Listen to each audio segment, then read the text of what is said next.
You know, like I did a show, I mean, when people see this exhibition, what they will understand is that there are a lot of sheets with a lot of pictures on them, and they walk through them. And people, I think, when they come through here, they'll say it's like an encyclopedia.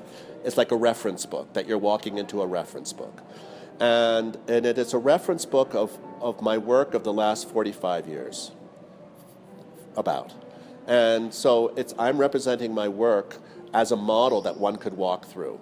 And the model that I'm representing, I mean, how I'm doing it, is the same impulse that's like Marcel Duchamp had with his box. You know, it had all his pieces that for a number of like 30, 40 years, you put them all in a box in a nice little container, and in a way, that's what this is for me. So the compulsion to put it all in a single box, I have the box right there. That's the box where all the sheets. And I've been doing this since the 70s, putting all my ideas into one idea, into one box. I had a show at the Kitchen Center in 78 or 9, and these were on sheets of paper about so big. And I had 10 that represented my body of work. And now I have 64. But, you know, that was 30-something years ago. So, you know, I keep doing work. And I'm learning as I go along. When I did the show at the Hangar Pecoca, people would come up to me and say, you know, this is the first time I understand what you're doing. First time. They've been looking at my work since the 70s, and they say, now I understand it. But I say, no, you don't understand it. What you understand is my ambition. That's different. That's not the meaning of the work. That's simply the context of the work. And in a way, that's what everyone gets. That you can get. The flag being so big, these being like this, the construction, you get a bit of everything. And if you don't get it, at least you have a nice walk with the colors and the details, if you know, little things coming up.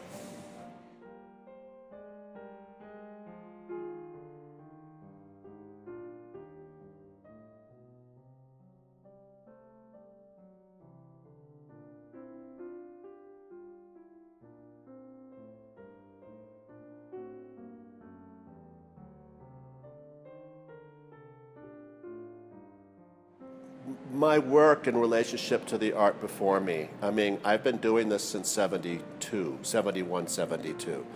And at the time, conceptual art and minimal art and pop art were very powerful. And in a way, I'm reacting to those things because all of those works, all those ideas are based on the object.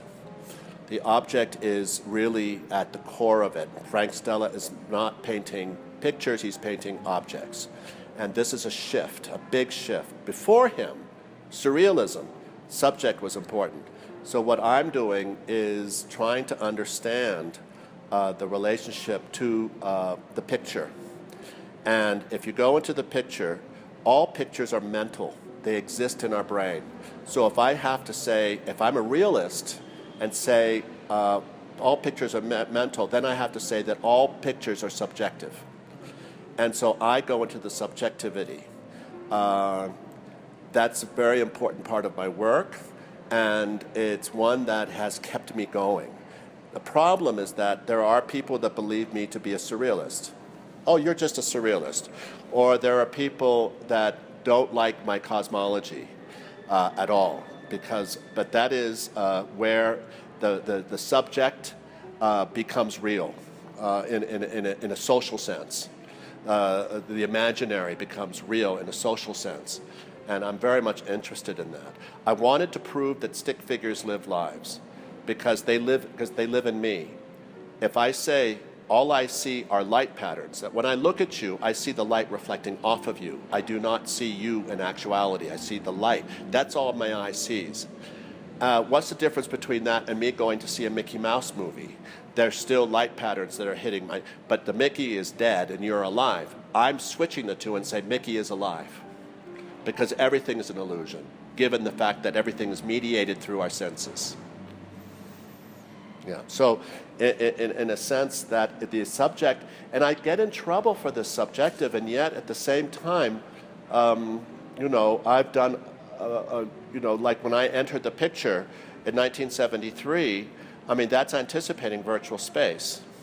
And this was done 20 years before, and then when virtual reality shows up, I'm one of the very, very, very, very first artists to ever work with that medium in 1990, where I had the glasses and I were walking inside my city, and my signs, again, subjective, but when you see a show of mine, a big show of mine, and you take out the iPhone and I just show them my iPhone and it looks exactly the same because of the relationship to pictures and signs.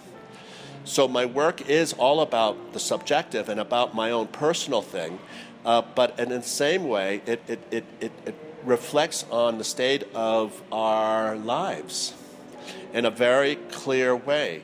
And in the fact, our lives, we believe in the fiction of authority and also of academic authority, and then also we believe in right and wrong and all of this stuff. But it's subjective. Talk to anybody. And these problems, the problem between form and content, which is such an old problem, goes back, thousands of years. And where do you put your, where do you put it? I'm interested in the content more than the form. Although, can you separate the two? Is that possible? And if you do separate them, it's theater. It becomes theater. And I'm interested in that theater, for sure. I mean, this is very much like a set that you're walking into. These could all be backdrops for some incredible theatrical work. These are all bed sheets. And I learned to use bed sheets from that person. I work with hypnosis, and that is kind of like the pure subjectivity.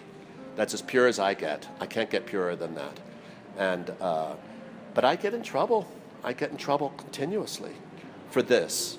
People downgrade. They think I'm not important because I'm only dealing with my own subjectivity. Oh, you're making your own language. You're making this. You're making up this. You're doing this. And and I've always felt like I'm the fool on the hill.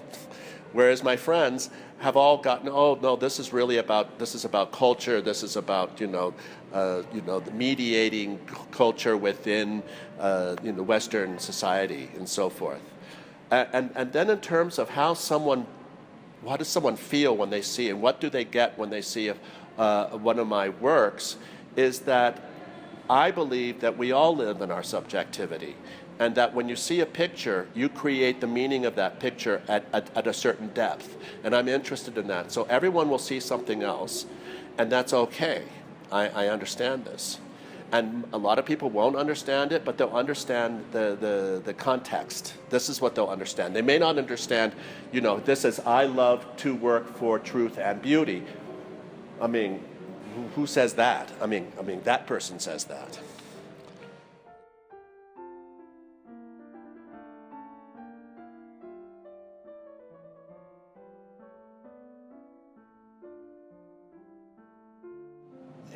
As long as I've been making work, I've had to deal with putting my work up in some kind of an order. And it's the context between the pictures that's very, very important. Where are we? How are we in relationship to what we're looking at? And then you have a big picture next to a small picture. And so it's the relationship between, if I have a stained glass window and then I have a virtual video, it's important, this dialogue between the two mediums as well as the subjects. And so this has been a consistent part of my work, and more so since the Hangar Bekoka, which was last summer. Since then, all my exhibitions have been highly contextual in the sense that they really are architecture has become quite a big deal. And in this show is the most architectural show that I've done. It's a very big space, a brutalist kind of space with big pillars. And I didn't want to put anything, really not concentrate on the walls. It's a sculptural space. And so I have all these pictures, 64 pictures, and I put them up. They're all done on bed sheets, and they're all put up with these little sticks. And so it's like a tent. But it's also, so you walk down these corridors, but it's also, so it has this kind of temporariness about it, which is going against the concrete. I came here in November to this space to look at it and to figure it out, and spent a couple of days just thinking about this space and what would work well in it. And I've been wanting to make this piece for a while. And of course it worked out as it went along. There's 64 bed sheets. That's because everything is 2, 4, 8, 16, 32, 64, 128. This doubling. And so this is 64. This is a nice number for me. And the corridors. And you have this frontal and then the back, and so I just wanted to slice it up. The first time that I sliced up the space like this was at Camden Art Center, where I had these long shots. But of course that is a big deal because the context really helps to create the meaning. I mean, that's what the question is about anyway.